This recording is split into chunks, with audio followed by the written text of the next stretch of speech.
제가 좀 그래프를 하나 먼저 좀 보여드리고 싶은데요. 네. 숫자가 써진 그래프인데요.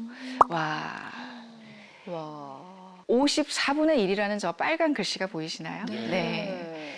이제 저게 54명당 1명이라는 게 미국의 자폐 스펙트럼 장애에 대한 유병률 통계입니다. 한 2% 가까이 되는 것이죠. 지금 저 그래프의 추이로 보면 점점 늘어나고 있는 추세고 아마도 2%를 넘지 않았을까, 아주 최근 데이터는 그렇게 추정을 하고 있습니다. 우리나라도 그렇게 대동소이합니다. 2%에서 2.5% 사이쯤 되는 지금 수준의 유병률을 보이고 있어요. 그러니까 이게 이제 뭘 의미하냐면 더 이상 자폐 스펙트럼 장애는 어떤 굉장히 희귀한 그런 질환이 아니라 우리 옆집에도 있을 수 있고 우리 가족 중에도 있을 수 있고 친척 중에도 있을 수 있고 동료, 직장 동료의 아이 중에도 있을 수 있고 그렇다라는 것입니다. 저도 생각보다 많아서 깜짝 놀랐는데요. 놀랐죠. 자폐 스펙트럼 장애. 이름도 조금 어려운데 네. 정확하게 뭘 의미하는 건가요? 자폐 스펙트럼 장애라는 병은 사회성 발달 장애라고 생각하시면 돼요. 우리가 발달이라는 거는 운동 발달, 언어 발달, 또 지적 발달, 뭐 여러 가지의 발달의 영역이 있거든요. 그중에서 사회성이라는 부분을 담당하는 부분이 특히 질적으로 떨어져 있는 아이들을 일컫습니다. 그래서 자폐 스펙트럼 장애는 사회성 발달 장애다라는 게 일단 1번이고요. 그렇다면 증상은 사회적 의사소통에 결여라는 한 영역이 있고 그 다음에 관심사가 조금 한정돼 있다. 그리고 뭔가 반복적으로 어떤 특정 행동을 국한해서 한두 가지만 반복을 한다. 그 두 가지가 서로 교집합. 한 가지만 있어도 진단을 자폐 스펙트럼 장애라고 내리기는 좀 어려워요. 두 개가 동시에 같이 있을 때라고 이해하시면 됩니다. 의사소통이라는 건 여기서 언어만 이야기하는 건 아니에요. 비언어적인 이런 몸짓 의사소통까지 다 포함하고 있는 것이 사회적 의사소통 영역에 굉장히 중요한 부분이다라고 생각하시면 될 것 같습니다. 네, 선생님 여기서 궁금해지는 게 점점 유병률이라고 아까 표현해 주셨는데 늘어나고 있다고 그랬잖아요. 왜 자폐 스펙트럼 아이들이 늘어나고 있는 걸까요? 그러니까 진짜 이렇게 늘어나는 것들의 이유에 대해서 많은 이제 연구자들이 무슨 감염병처럼 생긴 것도 아니고 이게 도대체 시대에 발맞춰서 늘어나는 이게 무슨 일이야?라고 생각을 많이들 하셔서 강연 때마다 많은 청중들이 질문들을 하세요. 그런데 이제 가설로는 일단 이렇게 우리 부모님들처럼 자폐 스펙트럼 장애에 대한 지식이 늘어났어요. 인식이 늘어났어요.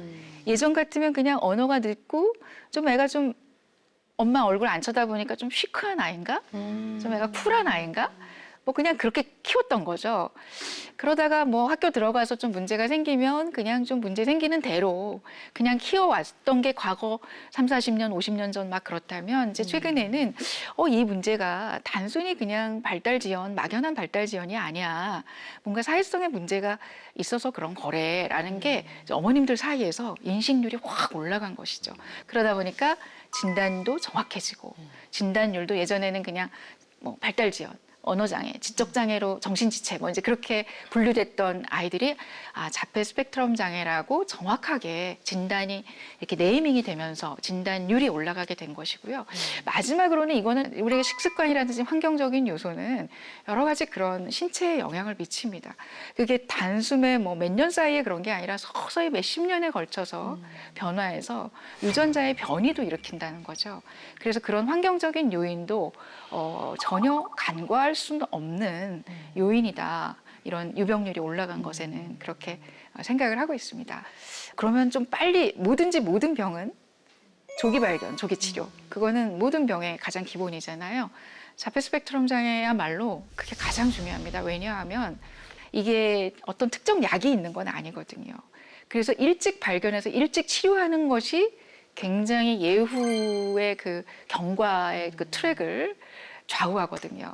그럼 여기서 한번 우리 오신 엄마들 언제 처음에 아이의 애가 일반 아이와 우리 일반 보통 아이와 좀 다른 걸이라고 느꼈는지 한 번씩 좀 체크를 한번 해볼게요, 제가. 자, 설마 100일 때 사회적 미소, 엄마 보고 방귀 듣고 낯선 사람 보면 애가 약간 긴장하는 거 그런 게 없어서 걱정하셨던 엄마가 있으신가요? 쉽지 않거든요. 100일 때는 알아채기 어려워요. 예. 없었던 거. 자, 6, 7개월 무렵 뭔가 낯가리가 애가 없고 아무한테나 잘 가고 뭔가 왜 이렇게 애가 쿨하지? 라고 느끼셨던 분이 혹시 있으신가요? 뭔가 유난히 순하다. 네. 우리 건희 어머님. 이름도 순둥이 건이에요. 채연이 어머님도. 아니, 그러니까 뭐 동네 이제 주변에 할머님들이 애가 원래 웃어야 되는데 지금 왜 안 웃냐고. 그때 어머님은 어떤 생각을 하셨어요? 저는 이제 그러니까 이런 내용을 모르니까 그냥 우리 애 되게 편하게 잘 있는데 순하네. 왜 그렇게 얘기하나. 약간, 네. 그래요. 그래도 그런 이야기를 어떤 할머니들한테 들으셨다는 게 나중에 복귀해 보니까 기억은 나셨던 거네요. 그러니까 지금 이제 생각해 보니까 그때 그래서 그랬나 이제 그게 이런 아주 생각이 작은 드는데. 조기 신호였을 수도 있겠다라는 생각을 할 수 있겠네요. 자, 그다음에 이제 분리불안 혹시 없었던, 그래서 너무 잘 떨어져서 너무 편하게 엄마가 직장 나갔었던 채연이 어머님. 네. 저희 아이도 어땠었나요? 분리불안이 사실 없었고 저희 외할머니가 아이를 봐주시는데 너무 잘 떨어져서 오히려 엄마 일하라고 편하게 떨어져 준다라고 생각을 했었죠. 근데 지금 말씀드린 이거는 신호일 뿐이지 이게 어떤 진단 기준은 아니에요. 혹시라도 이제 들으시면서 오해를 하실까봐 이게 그러면 잘 떨어졌으면 자폐 그런 건 아니거든요. 조기의 사회성 발달이 뭔가 약간 이상한 거 아니야?라고 감지할 수 있는 어떤 신호 정도다. 그렇게 이해하시면 될 것 같습니다. 자, 그 다음에 이제 호명 반응. 이름을 불렀을 때 너무 안 쳐다보고 눈 맞춤. 이때는 좀 뭔가 이상 징후를 느끼셨던 분들이 제일 많은 시기거든요. 예. 이때 발견율이 가장 높습니다. 예약이 안 돼서 의사 선생님을 찾아갈 수는 없지만 바로 만날 수는 없지만 이때 가장 18개월에서 24개월 때까지 이름을 불렀을 때 잘 안 쳐다보고 눈을 딱 정확하게 보지 않고 돌리다 만다거나 아니면 이때 또 너무 눈을 빤히 보는 애들도 있어요. 근데 봐야 될 때 봐야 되는데 타이밍이 안 맞는 거죠. 그러니까 눈 맞춤에 질적 이상이지 눈 맞춤이 안 된다 된다라고만 이해하시면 안 됩니다. 예. 이거는 거의 모든 엄마들 혹시 그때도 그건 문제가 없었다라고 호명 반응했을 때 잘 반응을 해서 그때는 괜찮다고 느꼈어요. 지율이 엄마 네. 아시죠? 네, 호명 반응은 또 문제가 네. 없었다. 호명 반응이 100% 자폐 스펙트럼 장애를 예측하는 건 아니에요. 하지만 가장 많은 신호들 중에 가장 예측률이 높은 게 18개월에서 24개월 사이에 호명 반응의 질과 눈 맞춤의 질이라고 그렇게 학자들 사이에서는 알려져 있습니다. 네. 저는 저희 애는 거의 18개월 동안은 거의 그 보통 성장 속도와 똑같았어요. 근데 돌을 지나고 나니까 애가 조금씩 퇴행하는 느낌이 들더라고요. 또래 친구들보다 빨랐으면 빨랐지 늦은 건 없었거든요. 그러니까 돌 전까지는 큰 문제 없다고 없었는데 느꼈는데 돌 아까 지나면서. 선생님께서 말씀하신 것처럼 18개월 때 되니 호명 작용이 안 되고 그리고 무엇보다 제가 이상하다고 느꼈던 건 시온아 저기 새가 있는데 볼까 하고 제가 손을 가리치면 같이 보질 않는 거예요. 그리고 말을 하든 못하든 뭔가 포인팅을 해서 물건을 찝는 게 아니라 항상 제 손을 끌고 가고. 예, 그걸 하게 시키는 거예요. 그래서 그때부터 뭔가 이상하다. 근데 이제 지금 돌이켜 생각해 보면 얘가 말만 트이면 이 모든 게 고쳐지고 맞아요. 예, 네. 이게 없어질 거고 당연히 우리 애는 다른 아이처럼 똑같이 성장할 거야라는 그런 희망을 되게 많이 되게 가진. 중요한 말씀하셨어요. 다 말이 안 트여서 답답해서 얘가 이런 행동을 한다고들 해석들을 하세요. 말이 안 트여서 애가 엄마 손 가져가는 거야. 말이 안 트여서 소리 지르는 거야. 말이 안 트여서 막 반복 행동 답답해서 심심하니까 하는 거야. 라고 하는데 이게 말이 안 트인다고 우리 왜 외국어 하나도 못해도 외국 나가서 다 손짓발짓으로 소통하잖아요. 그냥 그걸 생각하시면 되고 이제 형이 있었거나 또는 형제 자매가 있는 경우는 훨씬 어린 말 못하는 아이도 하는 행동이 다르니까. 구별이 되는 대조가 되는데 이제 첫 아이인 경우 아무도 비교할 어떤 형제 자매가 없는 경우에 제일 지금 우리 시윤이 어머님 말씀하신 것처럼 언어 때문에 이럴 걸 거야라고 생각하시면서 이렇게 스스로를 위안하고 좀 미루시는 경우가 많죠. 굉장히 빨리 그래도 알아채신 거예요. 네. 말의 언어의 문제가 아니구나를 네. 아셨다는 것만으로도 굉장히 저는 훌륭하다고 생각합니다. 저희 아이는 말이 느렸는데 이제 처음 말한 단어가 아까 말씀드렸듯이 1부터 10까지 숫자였어요. 그걸 계속 반복해서 주문 외우듯이 하는 걸 보고 아, 우리 아이는 사람한테 관심이 없구나라고 이제 처음 느끼게 됐고 그때부터 불안감이 좀 시작되었던 것 같아요. 그래서 바로 전문가를 만나셨나요? 그래서 바로 그때부터 이제 여러 센터나 병원이나 이런 데를 다니면서 이제 정말로 좀 사회성에도 문제가 있다. 어린이집 선생님한테도 그런 피드백을 들었고요. 우리 시은이 어머님이나 유건 엄마는 빨리 알아채신 거예요. 그거를 봐도 아 우리 아이가 나중에 숫자 박사가 되려나 그러면서 좋아하시고 오히려 그냥 막 숫자 책 있는 거 사다 주시고 뭐 심지어 영재학원 막 보내고 그러신 분들도 있거든요. 그런데 이거를 아 뭔가 다르고 아 이건 뭔가 개입이 필요한 문제구나를 느끼셨다는 것만으로도 저는 어쨌거나 굉장히 상당히 어떤 통찰이 있으시다고 생각이 돼요. 그래서 애가 영리하고만 뭘 그래. 애가 뭐 문제가 있다 그래. 애가 좀 느릴 수도 있지. 그러면서 왜 하나만한 위로를 막 해주면서 어머님들은 그 마음을 듣고 그 얘기를 듣고 또 안심하고 예약했다가 병원 예약했다가 취소하고 예약했다가 취소하고 그런 걸 반복하다가 뒤늦게 이제 저를 만나신 분들이 정말 많거든요. 그런 이제 분들을 보면 그때 뭔가 이상한 걸 살짝 느꼈을 때 치료를 좀 시작하게 했다면 얼마나 좋았을까라는 그런 아쉬움들은 사실 있습니다. 예. 네. 근데 저도 들으면서 실은 너무 어린 나이에 실은 초기 신호가 오니까 맞아요. 정말 헷갈릴 수도 있을 것 같고요. 근데 만약 그런 초기 신호를 놓쳤더라도 그 이후에 나타나는 대표적인 증상을 안다면 조금 더 확인해 볼 수 있을 것 같은데 네. 예를 든다면 어떤 게 있을까요, 선생님? 좀 구체적으로 말씀을 드릴게요. 도대체 의사소통의 문제라는 게 뭐야? 우리 아이가 무슨 행동을 보일 때, 어떻게 말할 때 문제라고 느껴야 하지? 무엇보다도 대표적인 거는 언어가 느려요.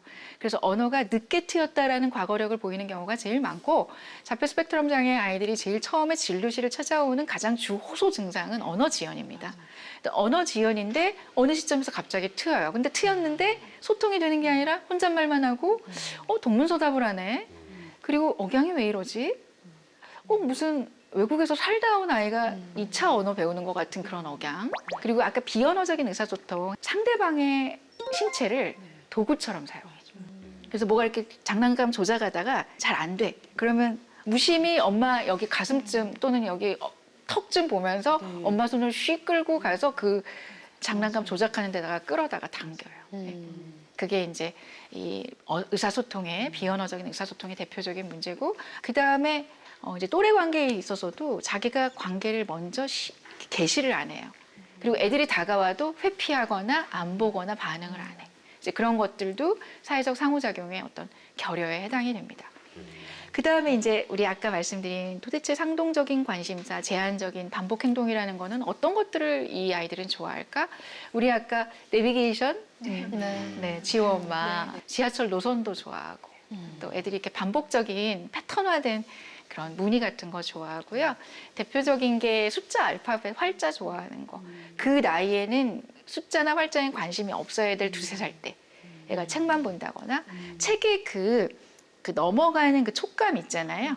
그거 즐겨서 계속 파닥파닥 이렇게 넘기는 아이들도 있어요. 그걸 책 보는 걸로 어머님들은 이제 처음엔 착각했다가 얘가 그 사각거리는 소리를 즐기거나 그 움직임을 즐긴다는 걸 나중에 이제 알게 되는 경우도 있고, 그다음에 좀 인지가 조금 되는 아이들은 이제 상당히 좀 이렇게 세련된 관심사들이 생겨요. 자동차 모델명 외운다던가 공룡 이름을 뭐 뒤에 학명까지 그냥 저는 아이들한테 정말 많이 배웁니다. 이런 공룡 이름이 있었어? 라고 하면 제가 발음을 좀 잘못하면 막 혼내요, 서로. 그거 아니라고. 그렇게 잘잘잘잘 다르륵.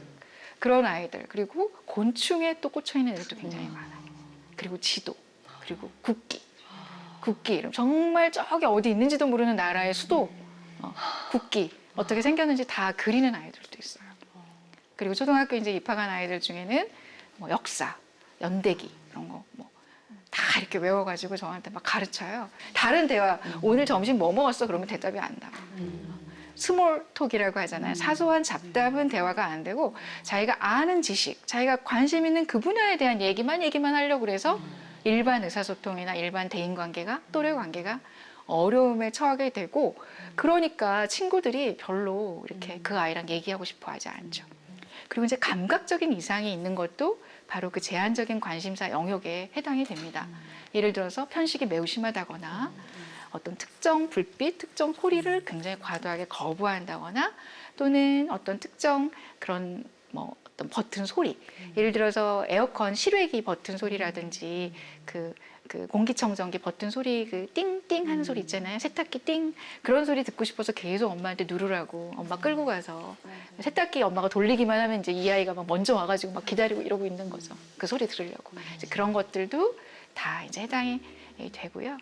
가장 이제 그 신체적으로 애들이 제일 많이 보이는 대표적인 것들은 그 행동을 안 보이는 아이들도 많지만 빙글빙글 돈다든지 손을 이렇게 쳐다보는 거라든지 이렇게 파닥파닥 한다거나 박수를 친다거나 뭐 그런 이제 손과 행동상에서 반복 행동도 이제 해당 기준이 되겠습니다. 그렇다면은 어떻게 그 특정 행동 부분에 있어서 조금 말씀해 주실 부분이 있을까요? 저희 아이가 호명 반응 했던 18개월쯤에 비행기 장난감을 되게 좋아했어요. 근데 앞에 이제 그 프로펠러가 있으니까 그거를 막 뱅글뱅글 돌리면서 노는 거예요. 근데 이제 귀여우니까 그냥 그거 망가지면 또 다른 비행기 장난감 또 사주고 또 사주고 되게 좋아하니까 그걸 좋아하는 줄 알았는데 어느 날 그냥 가만히 냅둬 보니까 한 3시간도 돌리고 있더라고요. 그런 모습을 보면서 좀 다른데 그런 거를 좀 느끼게 됐죠. 다른 아이들이랑 노는 방식이 너무 다르니까. 근데 그게 3살 때인데 지금까지도 아까 그 책장 넘기는 거 말씀하신 것처럼 계속 책장 넘기고 돌리고 뭐 두드리고 이런 행동들이 아직 너무 많이 하나가 지금 만으로 몇 살이죠, 어머니? 5살이니까 이제 4돌 지났어요. 만 4돌 이제 막 지났나요? 네. 한참 제일 많이 할 때인데요. 네, 맞아요. 시간이 지나면 좀 완화가 될 겁니다. 다른 걸로 바뀌어갈 수도 있고요. 무엇보다도 제일 중요한 건 상동행동을 하느냐 안 하느냐가 중요한 게 아니라 그 행동을 하고 있을 때 우리 이제 프로펠러 그만 돌릴까? 손 다치겠다. 우리 이것만 하면 비행기가 너무 피곤해. 뭐라고 하면서 다른 놀이를 제시해 줬을 때 막 자지러진다거나 안 하려 그거 엄마가 제시한 다른 놀이로 잘 전환이 안 된다거나 그게 문제인 거거든요. 어떤 아이가 해놓은 모습을 제가 살짝 허락을 받고 찍은 게 있습니다. 한번 보실까요? 네. 저 때는 이제 다양한 저런 동물 피규어들이 있었는데 저걸 딱 이렇게 일렬로 줄 세워 놨더라고요. 근데 저기 자동차까지 같이 있잖아요. 네. 저게 이제 대표적인 그 아이는 전형적인 그 자폐 스펙트럼 장애 아이였습니다. 물론 저것만 보인다 그래서 애들 줄 세울 수 있어요. 그런데 그 줄 세우는 것 자체가 문제가 아니라 아까 말씀드렸듯이 다른 놀이로 전환을 시키거나 그걸 통해서 상호작용을 시도해서 저기서 만약에 중간에 사자를 제가 빼면서 사자는 지금 여기에 너무 바빠서 다른 데 가서 뭐 해야 된대. 그러면서 이렇게 빼잖아요. 그럼 막 제 얼굴을 보는 게 아니라 막 소리를 지르면서 이렇게 제 손을 끌어다가 막 이렇게 노여움을 표시한다든지 그러면 이제 그게 문제인 거거든요. 저 자체보다도. 자, 그리고 또 하나 제가 또 영상을 좀 사진을 보여드리고 싶은 게 있는데요. 저 아이는 만 3돌도 안 된 아이였는데 저게 까만 거는 음식이에요. 건포도. 저렇게 이제 음식을 먹는 게 아니라 숫자에 너무 꽂혀 있으면 저렇게 모든 것들을 다 숫자화하는 컵으로도 숫자를 만들어요. 심지어. 그래서 이 대목에서 제가 진짜 아까 우리 영재인 줄 알고 뭐 조금 늦게 병원을 찾았다 뭐 그런 말씀 드렸지 않습니까? 언어가 빠르고 지능이 좋은 아이들이 놓치기가 쉬워요. 그래서 늦게들 오십니다. 저라도 그럴 것 같아요. 근데 안 믿고 싶기도 하고 애가 또 언어 구사력도 나쁘지 않고 또 머리도 상당히 이렇게 인지도 좋고 벌써 뭐 수를 뭐 1000, 13,000까지 뭐 다 안다. 학교도 안 들어간 애가 막 그렇게 얘기를 하시거든요. 근데 그런 것 때문에 뒤늦게 오시는데 초등학교 언제쯤 오시냐면 초등학교 한 3, 4학년 이후에 이제 친구 관계에서 이제 문제가 생기고 너무나 자기가 원하는 것만 고집하다가 문제가 생기는 거예요. 지난번에 저희가 도윤이라는 친구가 있었어요. 네네. 기억하실지 모르겠는데 그때 도윤이가 수도꼭지랑 뭐 경광등 이런 거에 집착을 좀 했었거든요. 맞아요. 네. 그럴 때 저희가 솔루션으로 뭔가 좀 이렇게 다른 데 관심을 옮겨주자, 좀 치우고 이런 얘기를 한 적이 있었거든요. 근데 일단은 어머니들은 뭔가 아이들이 어느 것 하나에 꽂혀서 뭔가를 하다 보면은 이게 재능이니까 살려줘야 된다라고 생각을 하시기가 쉽거든요. 우리 어머님들 중엔 혹시 그런 고민 하신 적이 없으실까요? 얘기를 좀 들어보고 싶은데요. 예, 있습니다. 사실 저희 아이는 선생님 말씀하신 것처럼 활자에 관심이 많았던 거예요. 그래서 한글 알파벳을 스스로 뗐고 또 영어 파닉스까지도 영상을 보면서 스스로 공부를 학습이 되더라고요. 지금 상태에서 영어, 중국어를 외국어 노출을 지금은 자제하고 있지만 아이가 정말 좋아한다고 하면 이 아이의 자존감을 위해서라도 조금 공부를 더 시켜야 되는 건지 좀 그런 부분들이 사실은 좀 고민이 되고 있어요. 네. 가장 많이 제가 받는 질문입니다, 사실. 어디까지 아이의 이런 관심사나 나름 재능이면 재능인데 이거를 뭐 좀 이렇게 격려해주고 계속 권장을 해줘야 되는 것인지 아니면 사회성을 방해하니까 무조건 못하게 해야 되는 건지. 근데 이제 연령에 따라서 조금 접근해야 되는 게 좀 다르기는 해요. 그래서 어릴 때는 학교 입학 전을 얘기하는 겁니다. 학령 전기에는 또래 관계가 그때 아니면 나중에 초등학교 들어가면 너무 또래 관계가 세련돼지고 복잡해지기 때문에 단순 또래 관계와 사회성을 함양해주는데 그 어학이 그런 외국어가 영어가 중국어가 혹시 방해를 준다면 그거는 조금은 이렇게 제한시켜주는 게 도움이 되고요.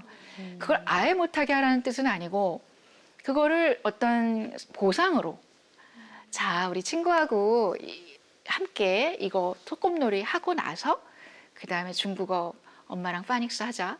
뭐 영어 한번 영어 동화책 읽자라든지 그렇게 하셔도 그 외국어가 뭐 얘가 갖고 있는 재능이 어디 사장되거나 복도 뭐 이렇게 향상되지 않는 건 아니거든요. 그러니까 진짜 사회성의 함양이 중요한 시기에는 조금 그쪽에 그 관심사가 방해를 준다면 그걸 조금 이렇게 미뤄두게 하고 균형을 맞춰주라는 거죠. 그런데 이제 나이가 좀 들고 3학년, 4학년 중학생이 됐는데 아이가 무슨 역사에 꽂혀 있다. 또 무슨 어떤 특정 뭐 그림 그리는 거 보면 곤충 그림만 그리는 애들이 있어요. 그래서 저한테 이만큼 막 가져오세요. 어머님들이 얘가 선생님 이거 보세요. 이만큼 곤충만 그리고 있습니다. 근데 그것도 너무 디테일하고 세밀하게 그려요. 그래서 보면 얘는 제가 볼 때는 세밀을 화가시킵시다. 제가 막 얘 무조건 전문 교육 받게 하자고 그렇게 하기도 해요. 진로에 활용할 수도 있습니다. 그 외에도 좀 혼동되는 증상들이 실은 많아서도 네네네. 고민이실 것 같아요. 예를 들어 뭐 ADHD라는 진단을 받았는데 알고 보니 뭐 자폐였더라. 라는 경우처럼 좀 혼동되는 증상들이 계속 나오는 것 같아요. 네. 예. 그 얼마 전에 굉장히 좋은 저널에 좋은 잡지에 실린 논문 중에 하나가 ADHD 증상을 동반한 자폐 스펙트럼 장애 아이들이 그냥 순수한 자폐 스펙트럼 장애만 있는 아이들에 비해서 진단이 3년이 늦어진다는 연구 결과가 나왔어요. 그게 무슨 얘기냐면 산만증이나 ADHD 유사 증상을 보이는 아이들이 ADHD에만 눈에 너무 확 띄니까 사회성 발달의 문제가 안 보이는 가려버리는 거예요. 숨겨버리는 거예요. 여기 나오는 그래프를 보셨다시피 자폐 스펙트럼 장애가 안에 이렇게 핵처럼 들어있고 이렇게 쭉 이렇게 포진하고 있죠. 저런 문제 행동들을 많이 보이게 되는데 우리 아이가 뭐 반복 행동, 뭐 이렇게 눈을 깜빡깜빡거리고 고개를 까딱까딱 하니까 틱은 아닐까요? 또 산만하니까 ADHD는 아닌가요? 우리 아이 ADHD인가요, 선생님? 그러는데 과거력을 쭉 들어보면 사회성 발달에 신호에 문제가 있었던 경우들이 너무 많았어서 결국은 자폐 스펙트럼 장애가 기저에 있고 그 이후에 어떤 동반 문제로서 공존 문제로서 행동 문제가 생겨서 오는 경우에는 정말 진단도 잘 내리고 그래야지 치료가 반응이 좋아요. 이제 정말 순수한 ADHD 아이들은 이제 약물 치료를 하면 굉장히 드라마틱하게 이 산만성이 좋아지는데 자폐 스펙트럼이 밑에 깔려 있으면서 함께 공존하면서 ADHD가 있는 아이들은 ADHD에 대한 치료가 효과가 별로 없거나 부작용이 좀 더 많이 나타날 수가 있기 때문에 이제 그런 그런 걸로 이렇게 잘 오해가 되지 않도록 과거력을 잘 어머님들께서 먼저 그런 이야기들을 이렇게 의사 선생님 앞에서 전문가 앞에서 해드리는 게 굉장히 중요하다고 생각을 합니다. 저는 들으면서 또 마음이 쓰이는 것이 부모님들은 아이가 아무래도 좀 어려움을 겪으면 이게 다 내 탓으로 느껴질 때가 많잖아요. 조금 다치기만 해도 엄마 탓인 것 같고 그럴 때가 많은데 얼마나 마음이 힘드셨을까요? 얼마나 힘드셨으면은 늦어서 미안해라고 네. 이름표를 달아오셨는데 아이를 임신을 하고 제가 회사 생활을 하면서 받았던 스트레스들이 아이에게 고스란히 영향이 가지 않았을까 하는 그런 자책도 사실은 많이 했었고요. 또 말씀드렸다시피 조금 발견이 늦었다 보니 그런 것들 때문에 아이한테 충분하게 치료할 수 있는 기회를 주지 못해서 또 그런 부분이 제가 부모로서 잘못한 점이 아닐까 하고 그런 자책감이 사실은 좀 컸습니다. 네, 그리고 올해 이제 7월에 검사를 받고 저희가 치료를 이제 또 집중적으로 좀 시작을 해서요. 지금 많이 끌어올려지고 언어도 많이 늘고 해서 좋은 발달을 보이고는 있지만 여전히 좀 더 일찍 했으면 좋지 않았을까 하는 그런 생각을 좀 많이 해요. 그래서 좀 늦어서 미안해라는 생각을 하죠. 근데 실제로 많더라고요. 내가 태교 과정에서 뭘 잘못했나? 아니면은 남편이랑 너무 싸우는 모습을 보여줘서 이렇게 애가 불안해졌나? 이런 생각하는 분들 많이 계시고. 너무 많으시고 네.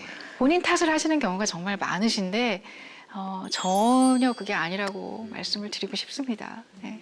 자폐 스펙트럼 장애는 환경적인 요인, 양육 환경에 의해서 생기는 병은 아니다라는 게 정설이고요. 예전 1940년대, 50년대에는 이 냉장고 엄마라는 그런 말이 있었어요. 실제로 시대가 엄마가 애를 이렇게 아주 차갑게 막 몰아붙여서 키워서 애가 이렇게 자폐가 됐다라고 하시는 경우가 있는데 그게 아니다라는 게 벌써 50년 전에 이미 밝혀져서 절대로 이것은 어머님 탓이 아니다. 어머님이 잘못 키워서 그래서 냉장고 엄마라고 불렀던 그 용어는 교과서나 모든 문헌에서 다 삭제가 됐습니다. 저도 38살에 늦게 나서 외동이에요. 그렇다 보니까 전문적인 것보다는 동네 주변의 이야기들을 많이 듣기도 했었는데 사실 받아들이기가 더 제가 어려워서 그랬던 게 아닌가 싶고 진단받고 제가 많이 울었던 기억이 납니다. 많이 속상하셨을 거라고 생각합니다. 아무래도 여기 계신 부모님들은 아이들을 어떻게 이렇게 치료를 하고 계시는 중일 거예요. 그런데 이제 막 고민이 시작되거나 그런 분도 계실 것 같거든요. 그럼 치료는 어떤 식으로 진행이 되는지, 과정은 얼마나 걸리는지 많이 궁금해하실 것 같아요. 과정, 치료 되게 굉장히 어렵죠. 근데 100명의 자폐 스펙트럼 장애 아이가 다 달라요. 물론 기본 어떤 검증된 치료들은 일치하지만 그럼 그 검증된 치료를 우리 아이한테는 어떻게 적용해야 해? 라고 할 때는 다 조금씩 다르다는 거죠. 언어 치료도 아까 언어가 트이기 전과 후가 달라져야 된다고 말씀드렸고 연령에 따라서 초등학교를 입학하기 전과 후, 유치원을 들어가기 전과 후 저는 다 다르게 치료를 해야 된다라고 말씀을 드리고 있기 때문에 그 부분에 대해서는 사실은 너무 다양한 건데 그래도 검증된 치료라고 한다면 크게 얘기하면 언어 치료. 언어를 일단 트이게 해야 돼요. 왜냐? 의사소통을 해야 되는데 수단이 필요하잖아요. 언어가 바로 재료에 해당한다는 거죠. 그게 언어 치료예요. 언어는 무조건 해야 돼요. 언어가 트여도 계속 해야 되고 언어가 트이기 전이면 말할 것도 없고. 근데 그 다음에 이제 그럼 한 축은 뭐냐? 그런 어떤 사회적 반응을 늘려야 되지 않습니까? 그래서 문제 행동을 개선하기 위함 그리고 반응을 늘리기 위한 ABA라는 응용 행동 분석 치료라는 게 있어요. 별거 아니에요. 우리 일반 어머님들께서 아이들 키울 때 다 쓰고 있는 것들이에요. 그렇게 잘했어? 그럼 스티커 하나 붙여주고 잘했다고 칭찬해주고 안아주고 그게 보상이거든요. 그래서 긍정적인 행동, 사회적 반응을 늘리고 부정적인 행동은 줄인다.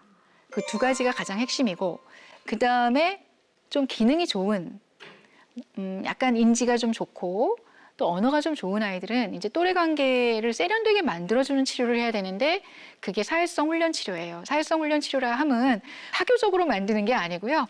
기본적으로 대인 관계에 필요한 필수 사회적 기술을 가르치는 겁니다. 친구가 이야기할 때는 들어주고 고개를 끄덕여줘야 돼. 그리고 그 친구가 궁금해하는 걸 물어봐주면 좋겠어. 그 친구가 어떤 농담을 했으면 그건 농담이지 진담이 아니니까 정색할 필요 없어. 그런 것들인 거죠. 그런 문제 행동들을 개선해 주는데 ABA만으로 될까요? 라고 이제 말씀들을 많이 하셔서 거기에서 자해 행동이 있는 아이를 ABA를 했을 때 효과가 너무 시간이 오래 걸리고 잡히지도 않아요, 잘.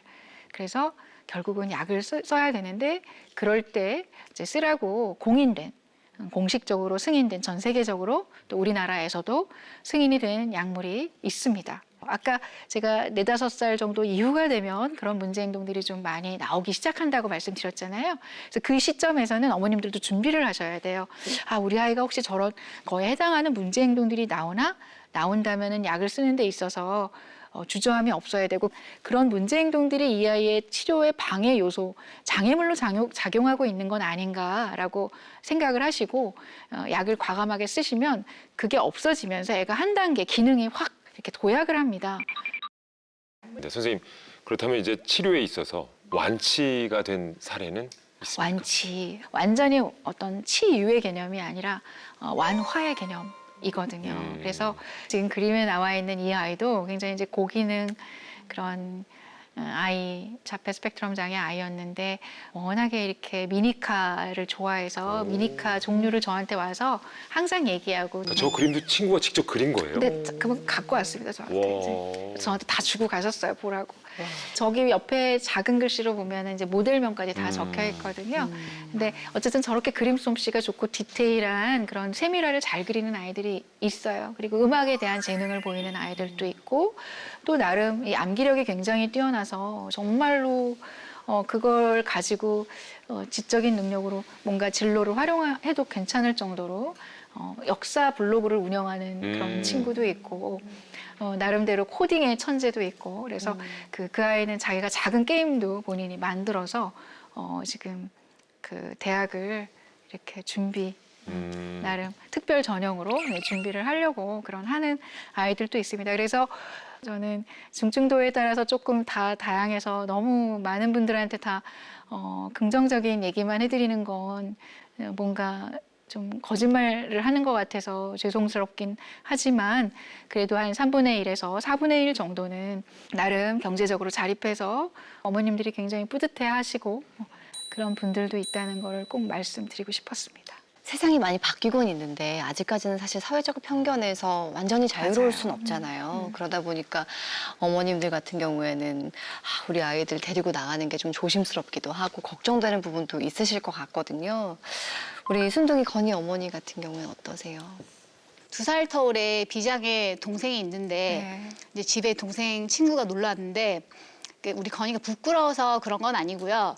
혹시 나중에 그 친구가 야 니네 형 이상해 이렇게 말하면 이제 동생이 상처받을까 봐 이렇게 좀 이렇게 보여주고 싶진 않더라고요. 일부러 그 자리에서 나오게 하고 싶거든. 항상 뭐 그런 일들이 반복이 되고 있죠. 네. 저희 아이도 사회적 질서가 부족하다 보니까 키즈 카페 같은 곳에 데려갔을 때 아무래도 다른 엄마들의 시선이 부담스러워서 저도 모르게 위축이 되고 많이 피했던 것 같아요. 근데 지금 생각해 보면 그 편견이 그 다른 엄마들한테 있는 게 아니라 제가 더 편견이 있지 않았나 싶어서 반성을 많이 하게 됐죠. 충분히 근데 이해가 돼요. 어머님 입장도. 자폐 스펙트럼 장애라는 그 용어가 주는 그 엄청난 무게감, 뭔가 낙인 효과 그런 게 굉장히 좀 커서 자폐라는 용어를 좀 어떻게 바꾸는 좀 작업을 해야 되지 않겠습니까? 라고 얘기를 하고 이 자폐라는 용어가 사실 나오게 된 배경은 어디에도 이 자폐는 스스로자에 다들 폐가 되거든요, 한문으로. 근데 이거는 그 일본에서 건너온 용어예요. 영어 원어는 오티즘인데 그 오티즘이라는 건 오토, 우리 자동차 오토 할 때 그 오토와 이즘, 존재하다의 이즘이 합성된 거거든요. 그 오티즘에는 어디에도 폐라는 말은 없어요. 근데 자폐 스펙트럼 장애 아이들은 다 갇혀 있지 않거든요. 그렇습니까? 갇혀 있으니까 오히려 교류를 막 약간 이게 기술이 조금 떨어지고 조금 부적절하고 질적으로 좀 떨어져서 그렇고 방향이 좀 다른 데 꽂혀 있어서 그렇지 닫혀 있는 아이들은 아니거든요. 진짜 그 용어 정리가 하루빨리 필요하겠네요. 앞으로를 위해서도. 그렇죠. 다 동의하시죠? 네. 예. 근데 이 자리에 있는 우리만큼은 정말 동의를 합니다. 맞아요. 네. 우리가 늘 배우는 게 네이밍이 중요하다라고 그렇죠. 했는데 좀 다른 용어로 바뀌었으면 좋겠습니다. 네. 자, 오늘 정말 한 교실에서 이렇게 수업을 또 같이 들어보셨는데요. 지금 이 방송을 이제 보고 계시는 많은 어머님들 또 여러분들께 하시고 싶은 말씀이 있으실 것 같아요. 마지막으로 좀 듣고 싶습니다. 네, 제일 처음에 아이 그 자폐 등록을 하고 진단을 받았을 때는 주변에 자폐를 키우는 부모님들이 없었어요. 그래서 막 진짜 어디 섬에 혼자 떨어진 것 같은 그런 기분이 들고 굉장히 좀 우울한 기분이 들었거든요. 근데 치료실 다니고 이렇게 선배 이제 맘들, 그러니까 먼저 치료의 그 길을 걷고 있는 이제 어머님들이랑 이야기하다 보면 좀 혼자가 아니라는 거를 알게 되는 것 같아요. 그래서 아마 이 프로그램을 보시는 분들이 대부분 약간 그런 거에 궁금증을 가지시는 분들이니까 같이 힘냈으면 좋겠다는 네, 얘기를 하고 싶습니다. 저는 이제 제가 그 입장이 되어보기 전에는 장애 아동을 키우는 부모님이 참 대단하다 이런 생각을 많이 했었어요. 근데 이제 막상 제가 그 입장이 되고 보니까 그냥 내 아이를 사랑하는 거더라고요. 그래서 우리 아이도 보통의 삶을 살 수 있도록